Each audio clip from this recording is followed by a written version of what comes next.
वह दोनों अपनी शक्तियाँ उस अंडे में डाल देती है। आज से हम तुम्हें जो कहेंगे तुम्हें वही करना होगा। कि उसके अंदर नागलोक और शैतान लोग दोनों की शक्तियां हैं। एक बार की बात है, एक इच्छाधारी नागिन अपने दो अंडों की रक्षा कर रही होती है। तभी वहाँ एक मैस्टिक्स वाली चुड़ैल आ जाती है और एक पत्थर के पीछे छुप जाती है और बोलती है, अरे वाह, इच्छाधारी नागिन के पास तो दो दो अंडे हैं। अगर ये अंडे मुझे मिल जाएं तो मेरी तो मौज हो जाएगी।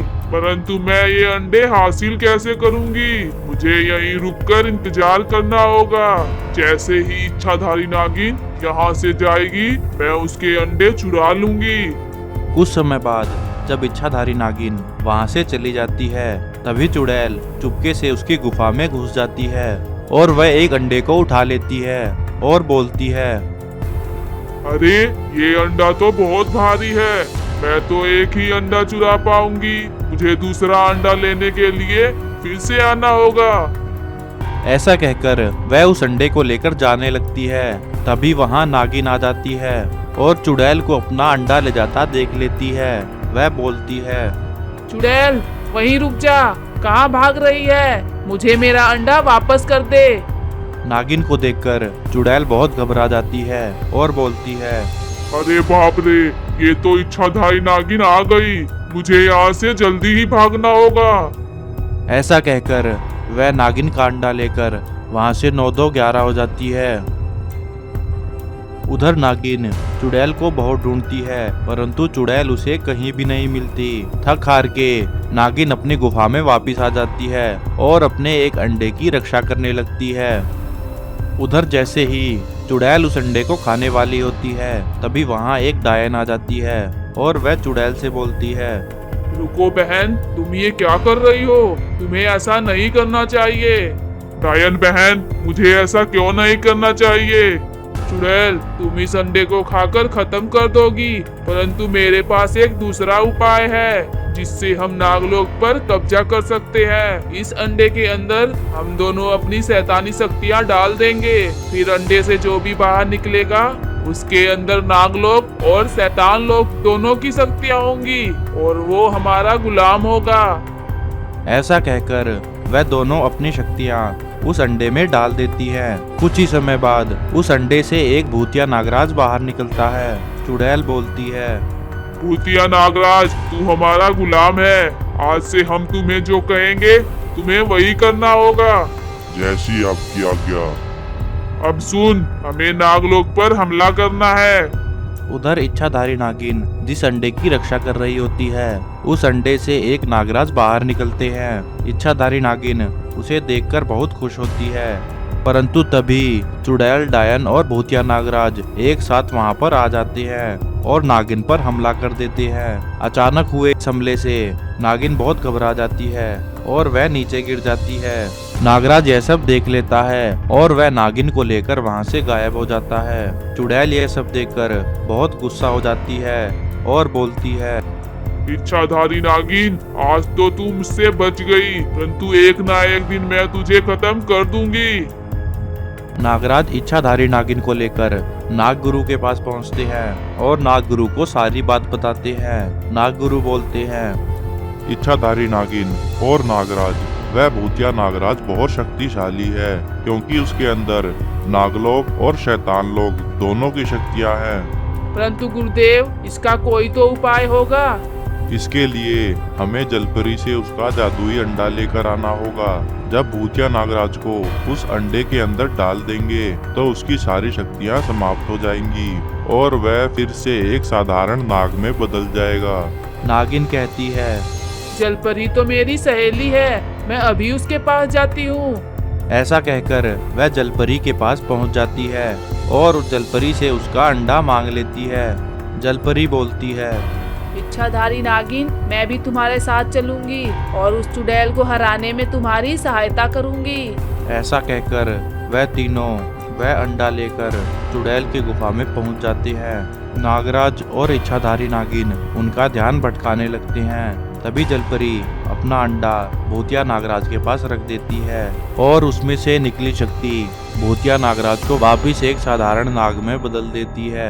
यह सब देखकर चुड़ैल और डायन बहुत घबरा जाते हैं और वहां से भाग जाते हैं। एक बार एक जलपरी अपनी नन्ही सी बेटी को लेकर नदी में भाग रही होती है और उस बच्ची को छीनने के लिए एक मैस्टिक्स वाली चुड़ैल अपने 2 मगरमच्छों के साथ जलपरी के पीछे पड़ी होती है। जलपरी कहाँ तक भागेगी? तेरी बेटी को तो मैं हथिया के ही रहूंगी। देखती हूँ कहाँ तक भागेगी मुझसे। तभी जलपरी भागते भागते एक बड़ी सी मछली के पास पहुंच जाती है और उस मछली से कहती है, हे मछली, मेरे पीछे एक चुड़ैल पड़ गई है। वो मेरी बच्ची को मारना चाहती है। कृपया मेरी सहायता करो, तुम मेरी बच्ची को बचा लो। हे जलपरी, तुम अपनी बेटी मुझे दे दो, मैं उसे अपने पेट में छुपा लूंगी और इस तरह तुम्हारी बेटी बच जाएगी। इस तरह वह बड़ी मछली जलपरी की बेटी को निगल लेती है और अपने पेट में छुपा लेती है। तभी वहां चुड़ैल आ जाती है और जलपरी से बोलती है, बता जलपरी, कहाँ है तेरी बेटी? तुम मेरी बेटी तक कभी नहीं पहुंच पाओगी। उसकी यह बातें सुनकर री उसे वहीं कैद कर देती है। उधर नदी के किनारे एक औरत मछलियां पकड़ रही होती है। तभी उसके जाल में वह जादुई बड़ी मछली फंस जाती है। राधा उसे देखकर बहुत खुश होती है और उसे घर पर लेकर जाती है। जैसे ही राधा उसे काटने के लिए आगे बढ़ती है, तभी उसके पेट से वह जलपरी की बेटी बाहर आ जाती है। राधा यह सब देखकर बहुत हैरान हो जाती है और बोलती है, हे भगवान, इतनी प्यारी बच्ची इस मछली के पेट में कैसे आई? जरूर भगवान ने ही इसे मेरे पास भेजा होगा। मेरी आज तक कोई संतान नहीं थी, अब मैं इसे अपनी बच्ची समझकर पाल लूंगी। उधर चुड़ैल को भी एक शैतानी बच्चा होता है। जब चुड़ैल उस बच्चे का भविष्य देखती है, उसे पता लगता है कि उसके लड़के की शादी एक गांव की गरीब लड़की से होगा और शादी होते ही चुड़ैल की मौत हो जाएगी। यह सब देखकर चुड़ैल बहुत घबरा जाती है और बोलती है, जब मैं इसका भविष्य देख सकती हूँ तो इसका भविष्य बदल भी सकती हूँ। ऐसा कहकर वह अपने 2 गुलामों को उस बच्ची को मारने के लिए भेज देती है। जैसे ही वह उसे मारने लगते हैं, तभी उसके अंदर से एक शक्ति निकलती है और वह राक्षस दूर जाकर गिर जाते हैं। राक्षस बहुत घबरा जाते हैं और वहां से भाग जाते हैं और चुड़ैल के पास जाकर झूठ बोलते हैं कि हमने उस बच्ची को मार दिया। उनकी यह बातें सुनकर चुड़ैल बहुत खुश होती है। समय बीतता है, बच्चे बड़े हो जाते हैं। एक दिन चुड़ैल का बेटा नदी के किनारे घूम रहा होता है। तभी उसका पैर फिसल जाता है और वह नदी में डूबने लगता है। उसी समय जलपरी की बेटी उसे डूबता हुआ देख लेती है और उसे बचा लेती है। वह जलपरी की बेटी को अपने साथ अपनी चुड़ैल माँ के पास ले जाता है और बोलता है, माँ, इस लड़की ने मेरी जान बचाई है और मैं इससे अब शादी करना चाहता हूँ। ठीक है बेटा, परंतु तुम्हें कुछ समय इंतजार करना होगा। तभी चुड़ैल को पता चल जाता है कि यह वही गरीब लड़की है। फिर वह उस लड़की को लेकर नदी के पास जाती है जिसमें बहुत सारे मगरमच्छ होते हैं। चुड़ैल उस लड़की को नदी में धक्का दे देती है और वहां से वापस आ जाती है। नदी में गिरते ही जलपरी की बेटी जलपरी में बदल जाती है। फिर वह चुड़ैल की गुफा में जाती है और देखती है कि चुड़ैल ने उसकी माँ को कैद किया हुआ है। तभी जलपरी चुड़ैल की मैस्टिक्स वाली जगह में आग लगा देती है और चुड़ैल वहीं भस्म हो जाती है।